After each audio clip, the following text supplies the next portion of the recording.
Dinagsa ng mga mamimili ang kadiwa ng Pangulo sa Pasay City kung saan pangunahing pinilahan dito ang murang bigas na programa ng pamahalaan ni Pangulong Marcos Jr. Ang detalye sa Balitang Pambansa ni Bernard Ferrer ng PTV Live. Bernard!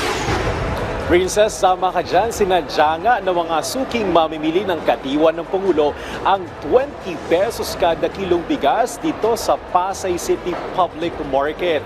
Malaking tipid ito sa kanilang budget at ang patitipid na pera ay maaari pa nilang gamitin sa iba pa nilang pang-araw-araw na gastusin. Maagang nagtungo si Baby sa Pasay City Public Market matapos mabalitaan na maaari nang mabili ang bigas sa halagang 20 pesos kada kilo, isa sa mga programa ni Pangulong Ferdinand R. Marcos Jr. Ayon kay Baby, bumili siya ng 10 kilo ng bigas upang mapagsaluhan ng 10 miyembro ng kanyang pamilya. Tinatayang aabot ito ng halos 2 linggo kaya naman makakatipid siya ng halos 1,000 piso. Naisipang bumili ng 20 pesos na bigas. Para yung sobra dun sa dating price, pwede pang pabiling ulam. Mas malaking tipid talaga.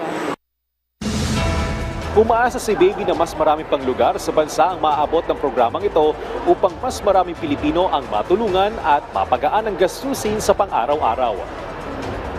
Laking tulong, lalo sa ako, single parent.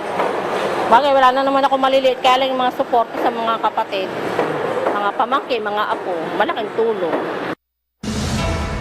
Tinatayang aabot sa 2 milyong individual o mahigit 400,000 na pamilya sa Metro Manila ang inaasang makikinabang sa 20 pesos kada kilong bigas ng pamahalaan.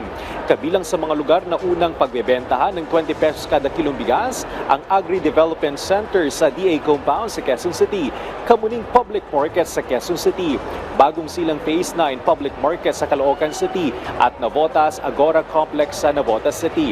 Mabibili rin ang murang bigas sa Mandaluyong Public Market 1 at 2 sa Mandaluyong City at dito sa Pasay City Public Market sa Pasay City at New Las Piñas Market sa Las Piñas City. Palalawakin din ang programa sa 32 pang mga lugar sa buong bansa. Tiniyak ng DA na mga bigas ay dumaan sa mahigpit na quality control at direktang binili mula sa mga lokal na magsasaka upang mapanatili ang mataas sa kalidad nito at mas lalong mapalakas ang sektor ng agrikultura. Pinabulaanan din ng DA ang mga pangambang maapektuhan ang bentahan ng palay at kita ng rice retailers bunsod ng naturang programa.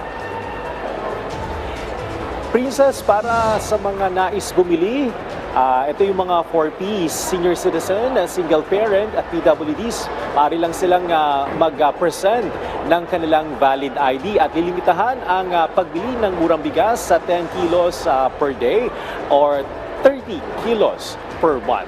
Para naman hindi agad maubos or mas marami din yung maabot ng nasabing programa. Princess? Maraming salamat Bernard Ferrer ng PTV.